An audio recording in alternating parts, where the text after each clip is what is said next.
yang diajukan oleh pihak perusahaan sebelum Anda menandatanganinya? Perlindungan ini adalah tugas dari KBRI secara general. Hai sahabat semua, saya Gede Mariasa dari Banjarbali Kuwait. Kali ini saya akan mengajak Anda semua untuk mengikuti bincang-bincang spesial bersama Atase Ketenagakerjaan KBRI Kuwait yang sebentar lagi akan mengakhiri masa tugasnya di Kuwait. Beliau adalah Bapak Alamsyah. Selamat pagi Pak Alam. Selamat pagi, selamat pagi. Dalam kesempatan yang baik ini, saya juga ditemani oleh sahabat saya dari Forum Diaspora Indonesia Kuwait, Divisi Ketenagakerjaan, Bapak Ridwan Manur. Selamat pagi, Pak Ridwan. Selamat pagi, Pak. Selamat pagi. Selamat pagi semua. Selamat pagi. Pak Alam, tidak terasa waktu berjalan begitu cepat. Hingga saat ini kita sudah berada di penghujung waktu di mana Pak Alam sedang menjalani hari-hari terakhir menjalankan tugas di KBRI.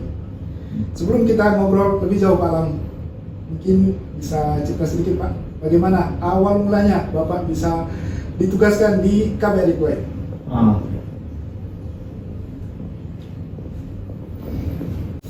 Awal mula saya ditugaskan di KBRI Kuwait pada tahun 2017 di kementerian saya, di Kementerian Ketenagakerjaan.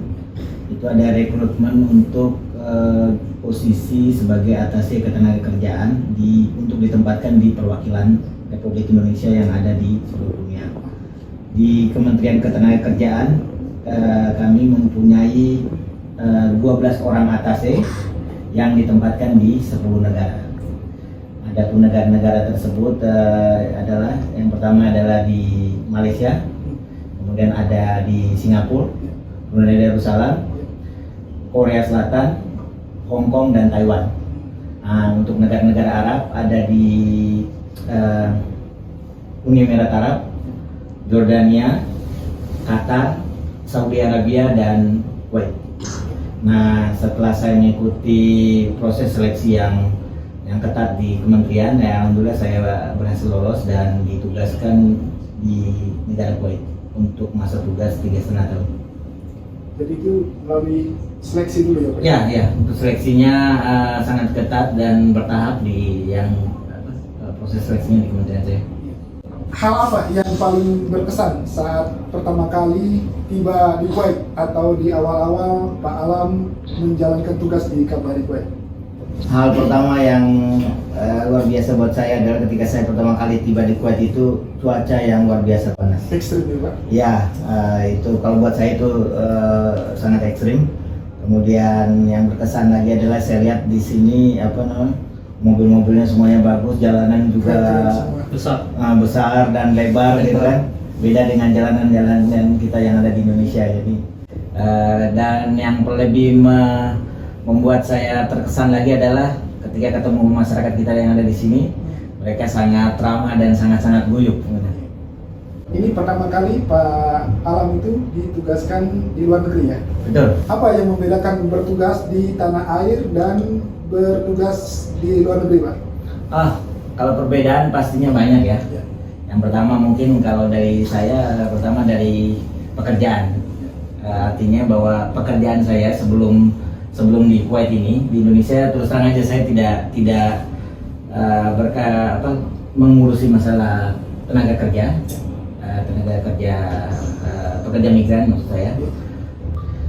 Yang kedua, perbedaan dari segi lingkungan kerja, karena bekerja di kementerian dengan di perwakilan di kedutaan besar kita yang di luar negeri pastinya berbeda ya, berbeda dari segi personilnya, berbeda dari segi tata cara kerjanya itu, dan pastinya juga budaya kerjanya juga berbeda. Nah, yang ketiga itu pastinya dari segi pergaulan ya, masyarakat Indonesia maupun di masyarakat Kuwaitnya. Jadi hal-hal seperti itu buat saya itu sebuah perbedaan besar yang harus kita belajar untuk menyesuaikannya. Enak mana kira-kira Pak? Kalau enak pastinya ya semua pasti ada di Indonesia ada plus minusnya lah pastinya. Nanti kita akan ngobrol masalah PMI di Kuwait, karena yang paling tahu tentang PMI salah satunya Pak Alam. Tapi sebelum itu Pak, kita lihat dulu bagaimana Pak Alam di mata masyarakat Indonesia di Kuwait. Saya nama Satria Nur. Saya bekerja di Equate Petrochemical di Suaiba Refinery Company. Saya kenal Pak Alam, beliau adalah seorang atas tenaga kerja di KBRI Kuwait. Menurut saya beliau orangnya sangat humble, ramah kepada kita orang-orang Indonesia yang bekerja di sini. Ya, alhamdulillah adanya beliau banyak membantu orang-orang kita yang ada di sini. Pak Alam Syah, kenal dong. Beliau itu atas ketenaga kerjaan Kedutaan Besar Republik Indonesia untuk Kuwait. Orangnya yang pertama baik dan sangat-sangat terbuka ketika kita punya masalah yang berhubungan tentang pekerjaan. Ya, begitu Pak. Wah, Tanggapan dari masyarakat Pak. terima kasih. Untuk bisa bekerja di Kuwait, sebenarnya apa kualifikasi dan kompetensi yang dibutuhkan? Apakah PMI kita yang ada di Kuwait ini sudah cukup handal bisa bersaing dengan pekerja migran dari negara lain? Untuk bekerja di luar negeri, itu ada beberapa persyaratan kompetensi yang harus dipenuhi oleh calon pekerja migran Indonesia. Ya. Yang pertama adalah untuk bekerja di Kuwait itu minimal harus berusia 21 tahun. Kemudian yang kedua, sehat jasmani dan rohani. Ya. Nah, yang ketiga harus terdaftar pada Dinas Tenaga Kerja di kabupaten kota tempat yang bersangkutan berdomisili. Yang keempat, memiliki jaminan sosial. Dan yang kelima, pastinya harus memiliki skill yang dibutuhkan oleh jabatan yang akan dilamar. Bukan hanya skill, tapi termasuk bahasa juga pastinya. Dan yang terakhir, pastinya harus melengkapi semua persyaratan dokumen administrasi yang dibutuhkan. Persyaratan administrasi itu maksudnya seperti dokumen data diri ya Pak? Seperti Ya, betul. paspor, Ya, betul. kemudian visa, Ya. kemudian ada juga sponsor dan Ya, visa. betul, ya. Kelengkapan dokumen yang harus dipenuhi oleh CPMI untuk bekerja di luar negeri diantaranya yang pertama adalah dia harus mempunyai sertifikat kompetensi kerja. Kemudian yang kedua, memiliki paspor. Yang ketiga, memiliki visa kerja. Yang keempat adalah memiliki perjanjian kerja. Yang kelima, pastinya harus memiliki hasil dari tes kesehatan yang dilakukan oleh klinik yang terakreditasi. Terakreditasi oleh pemerintah Kuwait ya? Ya, pemerintah Kuwait. Ya. Saya ingin ke Pak Ridwan. Selain kualifikasi dan kompetensi yang baik, kira-kira apalagi yang menjadi bagian penting dalam sistem rekrutmen? Sepengalaman saya, mungkin untuk rekan-rekan yang akan calon PMI akan datang, sebenarnya yang saya lihat ada dua faktor, internal dan eksternal. Internal maksudnya adalah kompetensi terhadap manusia tersebut, calon tenaga kerja tersebut. Contohnya dia punya skill yang mumpuni untuk bisa bersaing dengan tenaga kerja dari negara lain. Kekurangan kita sebenarnya banyak di dalam bahasa. Kalau saya lihat tenaga kerja kita itu secara skill dia oke. Cuma kendala yang banyak terjadi yang saya lihat itu di bahasa mengenai kualifikasi dan kompetensi di sini. Di mana kualifikasi adalah syarat mutlak yang akan kita ikutin. Misalnya nih, satu perusahaan dia menginginkan tenaga kerja A, berarti kita harus mengikuti kualifikasi yang persyaratan yang dibutuhkan pada saat itu. Itu harus kita penuhi karena dalam itu akan kita dalam hal itu perusahaan akan menyeleksi kita. Kalau kita sudah memenuhi tersebut, baru kita akan masuk ke kompetensi. Kompetensi itu adalah skill, keterampilan, dan personality. Jadi kalau saya sebutkan skill, tentunya dia harus mampu membangun apa yang dia punya selama ini. Keterampilan seperti dia bisa berbahasa baik, komputer menggunakan komputer yang ini. Dan personality adalah dia harus punya mentality, kepribadian baik dan mentality. Artinya dia akan berhubungan dengan berbeda culture dari negara yang lain.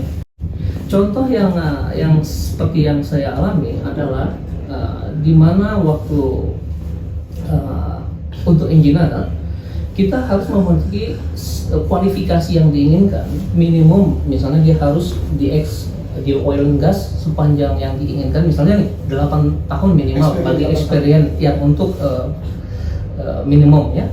Dan dia punya kualifikasi itu pernah mengerjakan pekerjaan yang sama selama ini. Artinya dia continue dengan pengalaman kerja yang dia kerjakan selama ini. Baik jenis pekerjaan maupun teknologinya, Pak ya? Baik, ya, betul. Dan kedua adalah faktor eksternal.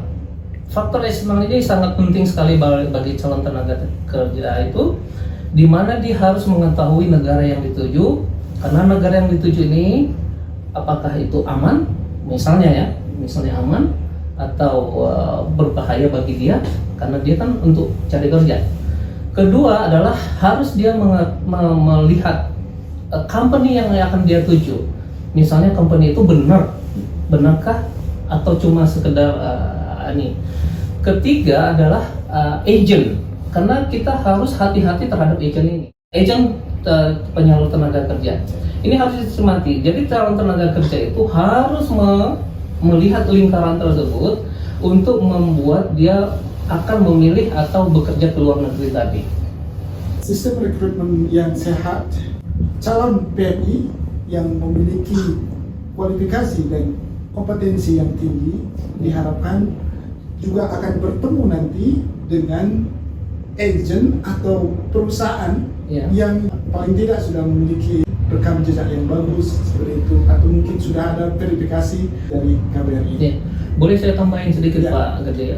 Sedikit permasalahan ini adalah calon PMI yang akan bekerja, dia tidak mengetahui banyak perusahaan yang akan dia tuju. Untuk mendapatkan informasi itu bisa kita tanya teman-teman, kita akan lihat di Google. Menyambung dari tadi pernyataan dari Pak Ridwan bahwa ada faktor eksternal yang juga tidak kalah pentingnya yang diperhatikan dalam sistem rekrutmen, yang mana di sini ada agen penyalur tenaga kerja, kemudian ada perusahaan, termasuk juga negara yang akan dituju. Nah, dalam kaitannya dengan agen dan perusahaan-perusahaan yang akan merekrut calon PNI di Indonesia, sebetulnya bagaimana peranan KBRI? Apakah ada sistem verifikasi atau mungkin perizinan? Gimana Pak Alam?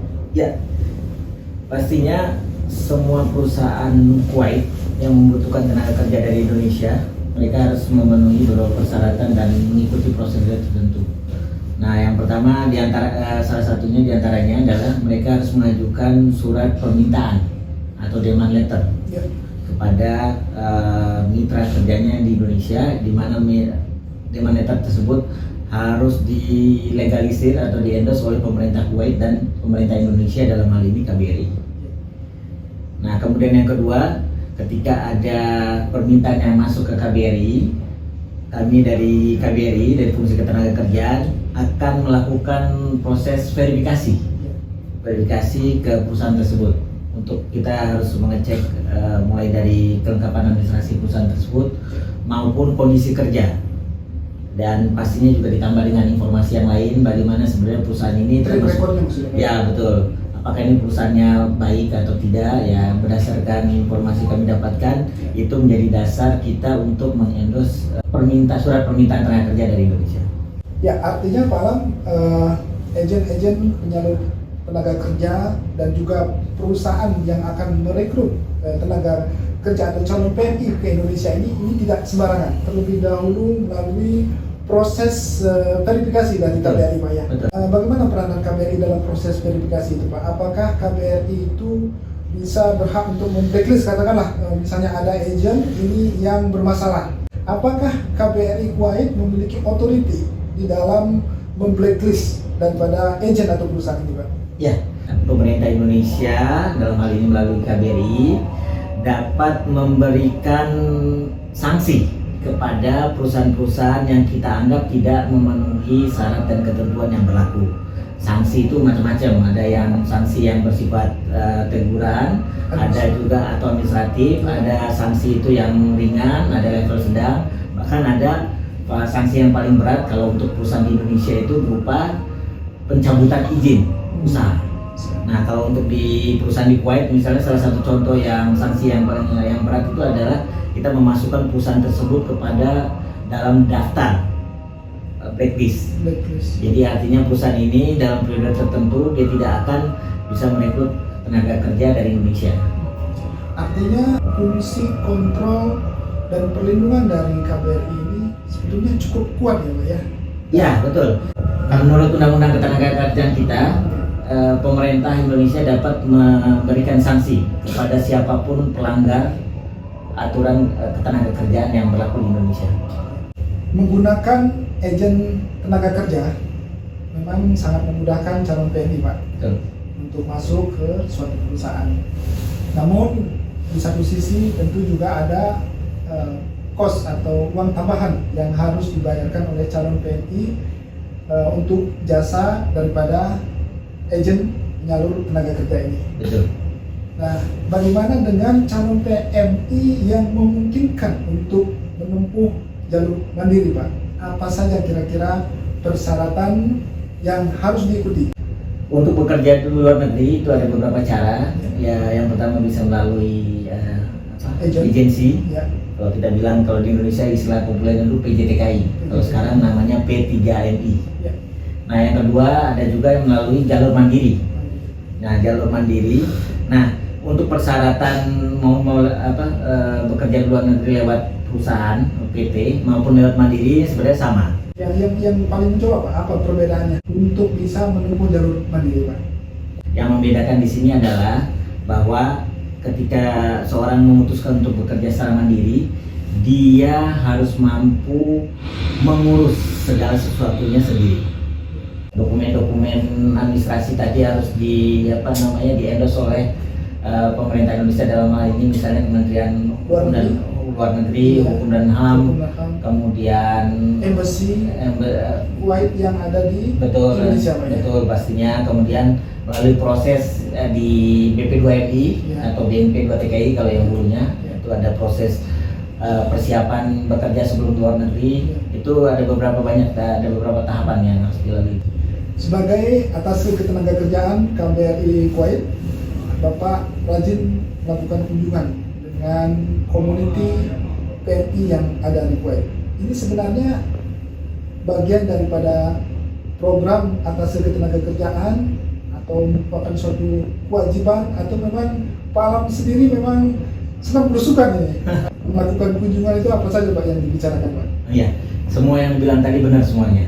Ya, ada beberapa program kerja utama dari kami fungsi ketenagakerjaan KBRI Kuwait. Yang pertama adalah pembinaan PMI.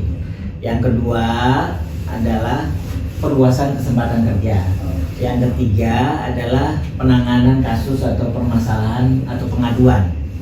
Nah, itu beberapa program utama kami dari KBRI Kuwait dan fungsi ketenagakerjaan KBRI Kuwait. Nah, untuk program pembinaan PMI ini adalah salah satu program unggulan kami dari fungsi ketenagakerjaan, di mana program ini kami dari fungsi ketenagakerjaan itu mengunjungi titik-titik kumpul pekerja migran Indonesia yang ada di seluruh Kuwait. Kami datang langsung ke tempat mereka, biasanya berupa tempat kerja atau akomodasi atau tempat di mana kita bisa bertemu sesuai dengan kesepakatan. Nah, ketika kami bertemu ini sangat penting buat kami. Karena apa? Dengan kita bertemu langsung dengan para pekerja kita itu, pertama kita mengetahui kondisi langsung. Kondisi langsung mereka dalam keadaan sehat atau bagaimana. Kemudian yang kedua, kita bisa melakukan dialog langsung tentang segala sesuatu yang mereka alami. Dan yang ketiga di tempat pembinaan tersebut biasanya kami membuka layanan konsultasi masalah-masalah ketenagakerjaan sekaligus menerima pengaduan. Jadi mereka bisa langsung menyampaikan kepada kami tentang input ya Pak ya? Betul, apapun yang mereka rasakan. Dan yang kelima itu kalau kita ada sesuatu yang ingin kita sosialisasikan, misalnya aturan atau kebijakan terbaru dari pemerintah, kita sampaikan pada saat itu. Jadi ini kegiatan buat kami sangat penting di fungsi ketenagakerjaan KBRI Kuwait. Ya, betul Pak. Saya pikir itu sangat bagus sekali Pak, karena seperti yang kita ketahui, kondisi masyarakat Indonesia yang ada di Kuwait itu tersebar di berbagai region. Betul. Untuk mengumpulkan mereka itu sangat sulit, apalagi Betul. di masa pandemi seperti ini. Betul. Jadi dengan adanya kunjungan seperti itu, Ya, jadi banyak hal yang bisa disampaikan. betul sekali. Malam ini Pak Alam kan sering nih belusukan nih. Nah, bisa memberikan gambaran nggak PNI yang ada di Kuwait? Baik. Menurut catatan KBRI, jumlah pekerja migran Indonesia yang ada di Kuwait itu lebih kurang ada 4.800-an orang. Nah, dari 4.800-an orang itu yang terbesar adalah masih bekerja di sektor informal atau menjadi PRT. Nah, PRT ini adalah mereka sudah bekerja di Kuwait lebih dari 10 tahun ya. Jadi untuk diketahui bahwa pemerintah Indonesia sudah melakukan moratorium mengirim pekerja informal atau PRT ke Kuwait itu sejak tahun 2009. Artinya sekarang sudah nggak ada rekrutmen lagi. Tidak ada lagi rekrutmen PRT sejak tahun 2009 ya. Saya pikir itu sangat bagus. Nah, dan jumlah mereka yang sekarang ada ini adalah merupakan sisa yang sebelum moratorium. Mereka sudah bekerja sebelum 2009. 2009. Data kita sebelum tahun 2009 itu jumlah PRT kita di Kuwait itu lebih dari 70.000 orang malah Pak. Oh. Artinya sekarang yang tinggal 2.700-an itu ya mungkin kurang dari 10% ya. Jadi tidak ada lagi PRT Indonesia yang dikirim atau bekerja di Kuwait. Nah, untuk khusus PRT tadi seperti yang sampaikan tadi, data terbaru dari data resmi dari pemerintah Kuwait itu tinggal 2.700-an lebih. Kemudian yang kedua, pekerja PM kita yang bekerja di sektor formal. Itu catatan kita per 2020 itu lebih kurang 1.500-an orang.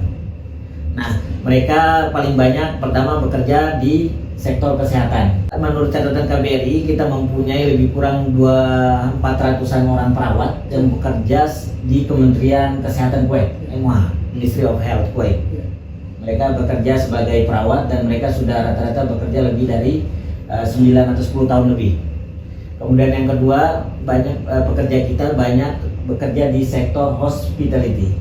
Nah, sektor hospitality ini sangat besar ya, karena seperti waiters, kemudian penjaga toko, kemudian bartender, ya termasuk spa terapis. Nah, di antara sektor hospitality ini yang paling banyak tuh terapis. Bekerja sebagai terapis. Kita di sini catatan kita mempunyai lebih dari 200 orang Pak yang bekerja sebagai terapis di Kuwait. Kemudian yang ketiga, PMI kita banyak bekerja di sektor Oil and gas Pak. oil and gas pastinya. Saya lupa. Nah, ini Pak Ridwan ini salah satunya nih, termasuk Pak Gede juga nih. Ini orang-orang dari sektor Oil and gas dan gas and oil nih, ya petrokimikal ya, petrokimikal. Jadi ya, menurut catatan KBRI itu kita punya lebih kurang sekitar 200-an orang. Engineer, tenaga profesional, high skill yang bekerja di sektor gas and oil. Nah, yang keempat itu PMI kita banyak bekerja di sektor transportasi. Mereka bekerja sebagai bus driver. Salah satu perusahaan terbesar di Kuwait ini, kita punya pekerja di sana ada lebih kurang 80-an orang. Bekerja sebagai bus driver untuk angkutan umum di Kuwait ya. Dan sektor lainnya tersebar.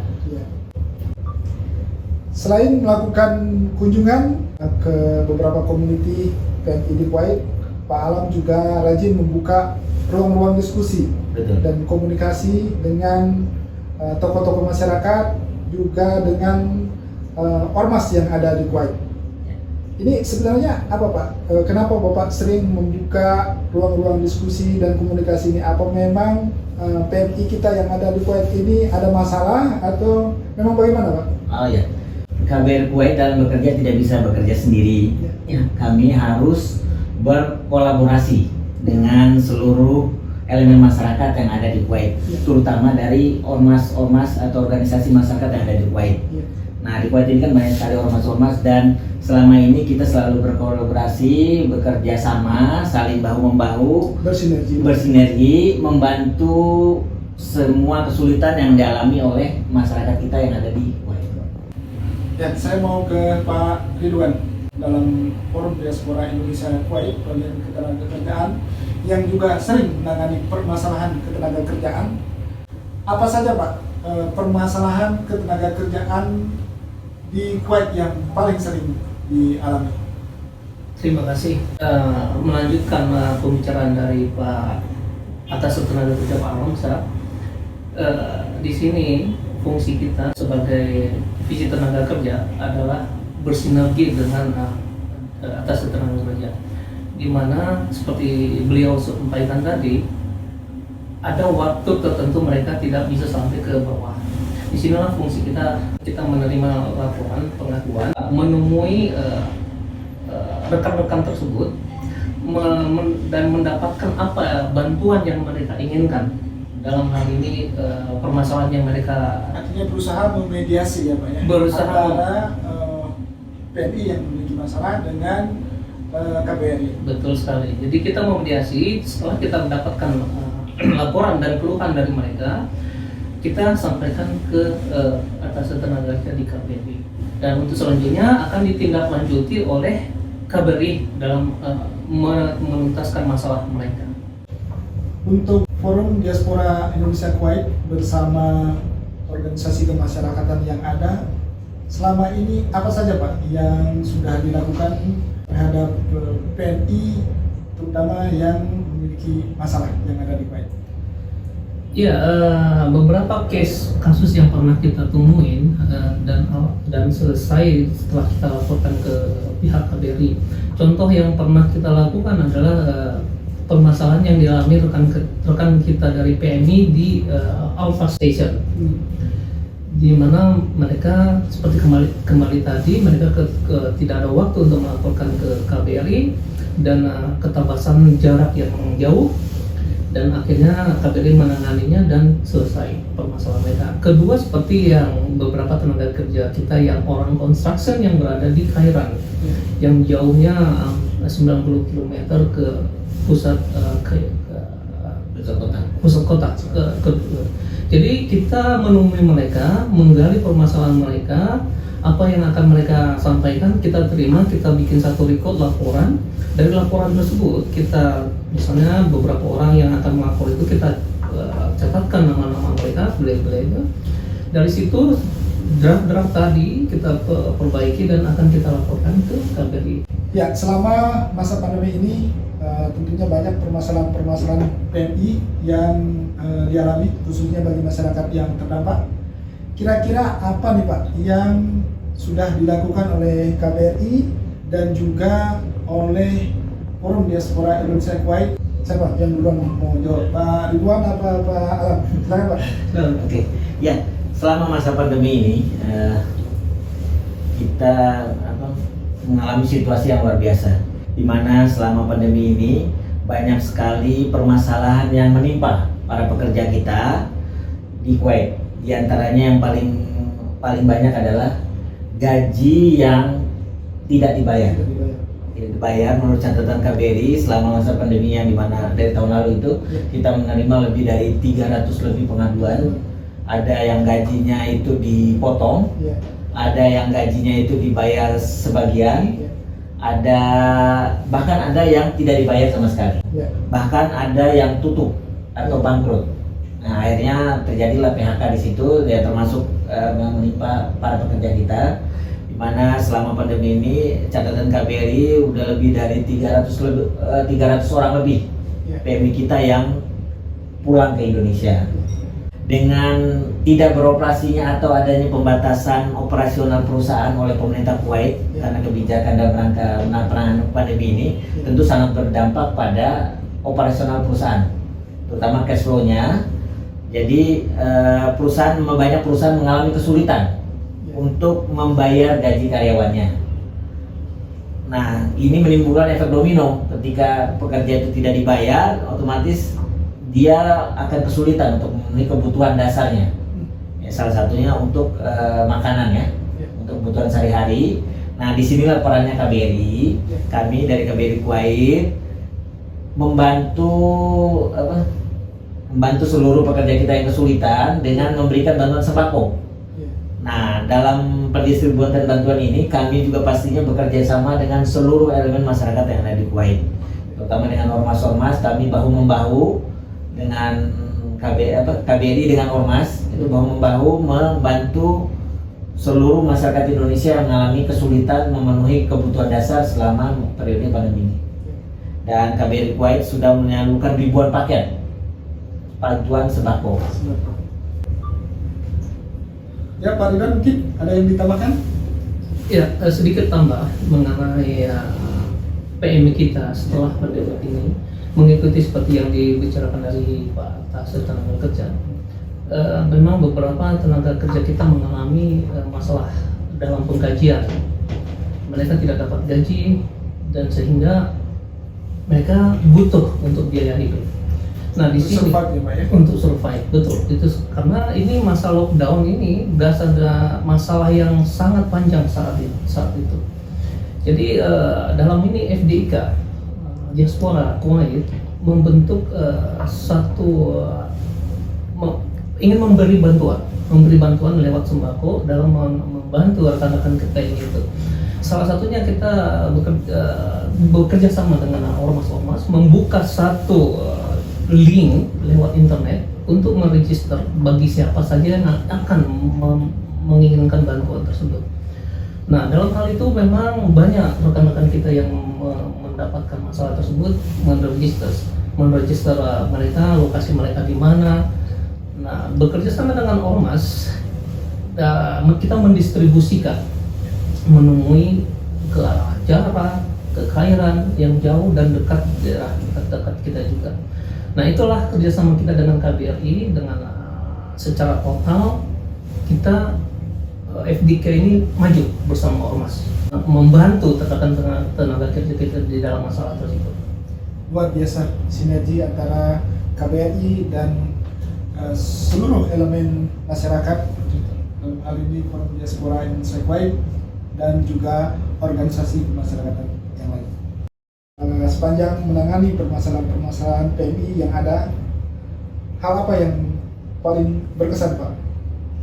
Jadi yang paling berkesan selama saya bertugas di Kuwait adalah menangani permasalahan yang menimpa pekerja kita pada saat pandemi seperti sekarang ini, di mana kami KBRI Kuwait menerima ratusan pengaduan dari seluruh pekerja kita. Nah, di satu sisi dengan kita menerima pengaduan tersebut, kita jadi lebih mengenal. Ya, contoh salah satunya ada para pekerja kita tuh yang selama ini tidak pernah muncul atau tidak pernah datanya tidak terikut di KBRI. Dengan adanya pandemi ini mereka datang dengan sendirinya melapor tentang kesulitan yang mereka alami. Nah, artinya dari segi kami dari KBRI, data kami jadi bertambah, jadi lebih valid. Kemudian yang kedua, dengan adanya pandemi kami jadi sering berkomunikasi langsung dengan para pekerja kita. Artinya secara langsung kami jadi lebih mengenal para pekerja kita. Kemudian kami juga jadi tahu juga selain itu kualitas atau kekuatan perusahaan-perusahaan tempat para pekerja kita bekerja di Kuwait itu. Ada perusahaan yang mungkin tadinya kita anggap besar, kuat gitu, tapi ternyata setelah dihantam pandemi udah mau bangkrut misalnya gitu kan. Ada perusahaan-perusahaan kecil, justru perusahaan-perusahaan kecil di sini yang kuat biasanya gitu kan. Tetap eksis, Pak, ya? Iya, mereka umumnya masih bisa membayar gaji karyawannya, masih bisa menyediakan bahan makanan buat karyawannya. Justru banyak perusahaan yang besar yang kesulitan malah. Jadi bisa menjadi satu evaluasi tersendiri juga ya, betul, untuk menilai nih perusahaan-perusahaan yang cukup bagus ya dalam memberikan kesejahteraan terhadap. Betul, itu juga menjadi sebuah evaluasi buat kami, jadi catatan buat kita di KBRI tentang kemampuan perusahaan dalam bertahan di masa pandemi ini. Selama bertugas di Kuwait, apa Pak Alam sudah merasa puas terhadap apa yang Pak Alam sudah lakukan di KBRI Kuwait terhadap masyarakat Indonesia di Kuwait? Dari saya pribadi, saya merasa belum puas dengan apa yang saya lakukan di sini, karena saya merasa belum belum mampu menyelesaikan seluruh permasalahan yang disampaikan oleh para pekerja kita ke KBRI Kuwait. Jadi masih ada beberapa pengaduan yang belum kami bisa tuntaskan semuanya. Nah, itu menjadi beban buat saya secara pribadi. Kemudian yang kedua, waktu penugasan saya juga agak saya singkat, jadi saya tidak cukup waktu untuk bisa menyelesaikan seluruh pengaduan atau permasalahan yang ada.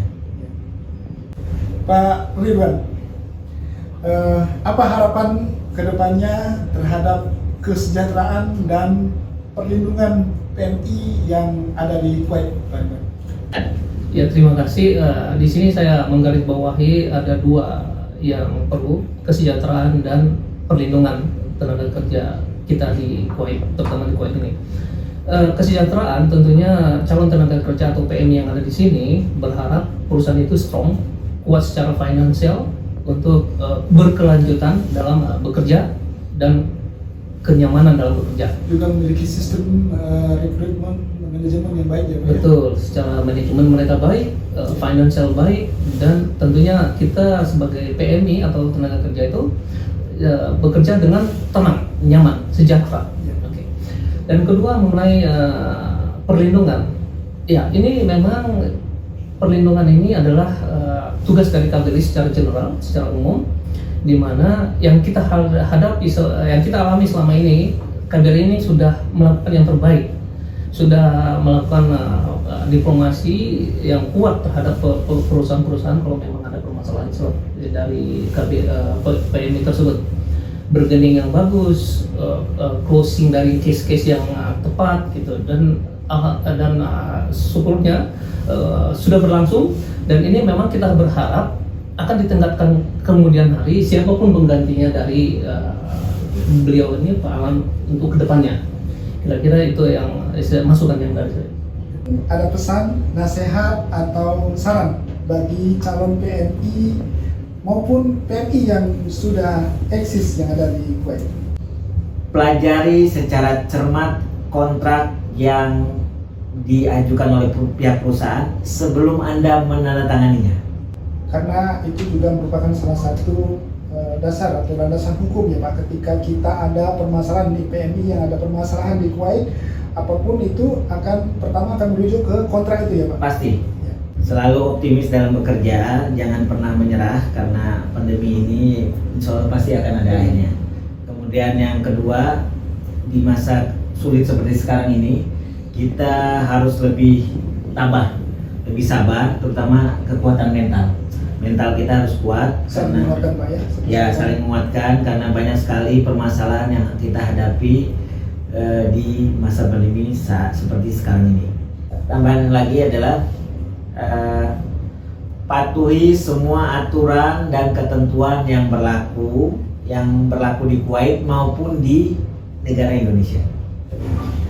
Sebelum kita menutup perbincangan kita pada hari ini, kalau saya minta Pak Alam untuk menyebutkan 3 kata untuk Kuwait, apa kira-kira Pak? Waduh, ini kata yang sulit ini. Dalam 3 kata untuk Kuwait. Langsung Pak. Langsung. Oke, langsung kalau buat saya itu kalau dalam 3 kata untuk Kuwait: panas, ekspatriat, dinar. Wah, luar biasa. Terima kasih atas waktunya Pak Alam. Pak Ridwan, sangat menyenangkan sekali perbincangan kita pada hari ini. Selamat bertugas di tempat yang baru, Pak Alam. Ya, terima kasih. Semoga Pak Alam dan keluarga selalu dalam lindungan Tuhan Yang Maha Esa, Amin ya Rabbal. diberkati kesehatan, keselamatan, dan kesuksesan dimanapun mengemban tugas negara. Amin.